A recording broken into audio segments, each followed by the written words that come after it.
What you have witnessed today has been a commemoration of the martyrdom of the grandson of the Holy Prophet. The grandson of the Holy Prophet, known as Imam al-Hussein alayhi salam, was martyred on the plains of Karbala almost 1,350 years ago. This commemoration or this procession is to commemorate that particular day where himself, his family members and his companions were killed. Imam Hussein alayhi salam stood for truth and justice. He was standing up against oppressive leaders and rulers of the time. He was standing up against what was termed as evil of the time. And his message was of reformation of his community. People who were at that time were Muslims, but they had lost that faith in the religion. So his objective was to restore that faith, to bring about that reformation, and to educate the Muslims at the time of what was happening around them, which was not correct, and the oppressive leaders of the time were taking away the powers, and they were oppressing them unnecessarily. In doing so, Imam al-Hussein talked and spread talks about peace and justice. He not only did that, he educated the people. He held many meetings and conversations with the Ummah of the time. However, when all avenues were lost, the enemies of Islam, the enemies of Imam al-Hussein, decided to have a battle. And as required, he had to defend himself. In doing so, he and his companion and his children were martyred.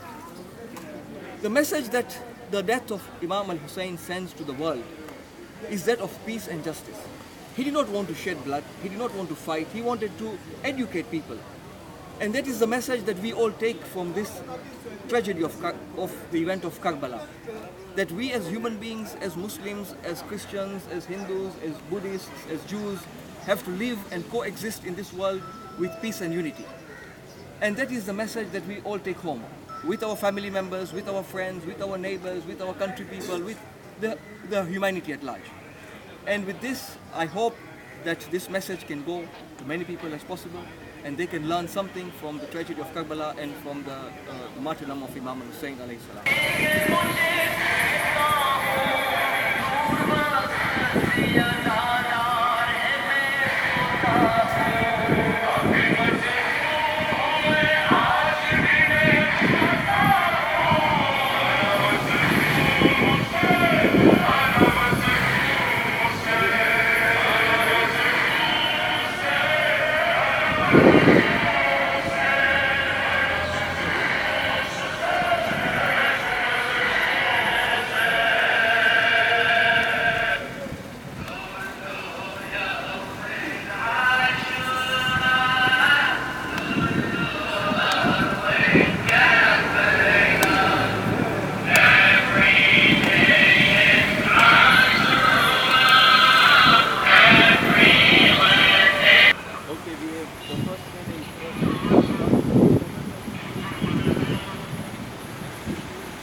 In fighting the tyrant Yazid ibn Muawiyah on the plains of Karbala, Imam Hussein, his family and his companions set a sublime example of human resistance against oppression and injustice in such a manner that as long as there are oppressors and the oppressed in the world, Imam Hussein's message cannot be confined to any particular day and age or to any particular group or belief. With his words, death with honor is better than a life of degradation, Imam Hussein demonstrated to the world then and even now the distaste of a life bound by humiliation and tyrannical rule. Today, with oppression strife in the world, in every aspect of our lives, from the economic to the political, from the social to the religious, the oppressed can relate to Imam Hussein and his message at Karbala. Mahatma Gandhi, a man whose life has inspired the lives of